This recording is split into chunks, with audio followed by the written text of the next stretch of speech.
हाँ जी। ये मैकेनिक रहती है, एक तो यहाँ पर मंशियात होती बहुत ज़्यादा है। आइस नामी नशा और प्लस डांस बॉडी जो है वो बहुत सब शोखत हो रही है, जिसकी वजह से हमारे नौजवान नस्ल जो है ना वो बर्बाद हो रही है। ठीक है। हर अब तरफ आप एक काम 84 करेंगे गाँव हैं, आप एक 84 काम गाँव में। करेंगे कि मैं अपना एक स्टाफ आपको देता हूँ। सर एक कागज़ पे जिन जगहों पे या जिन इलाकों में सर ये चीज़ हो मुकम्मल रही है, वो मुझे बताएँगे आप, मुकम्मल ठीक है? वो सर थाने में दूसरी नाम चीज़, का जी, दूसरी चीज़ ये बिल्कुल थाने के साथ बच्चियों का कॉलेज है और गर्ल्स स्कूल है। ठीक है, वहाँ पर हरासमेंट का बहुत इशू आता है। इससे पहले भी खुली कचहरियाँ लगी, हम वहाँ भी पेश हुए हैं, प्रॉपर बच्चियाँ भी आई हैं, एप्लीकेशनें भी दी हैं। ठीक है, और तीसरा इशू है हमारे यहाँ जो रफाई प्लाट छोड़े हुए ना कॉलोनियों के मालिकों ने पार्कों के लिए, जी। उनके ऊपर कब्जे हो रहे हैं, जिसकी वजह से जो बच्चों ने पार्कों में खेलना था वो नशे की तरफ माइल हो रहे हैं सर।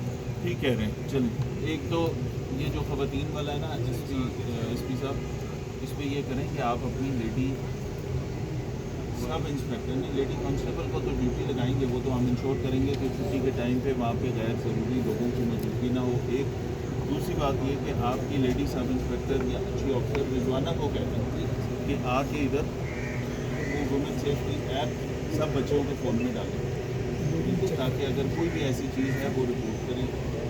यहाँ पे ये काना बनता है ना, बीस काने कहलाते हैं।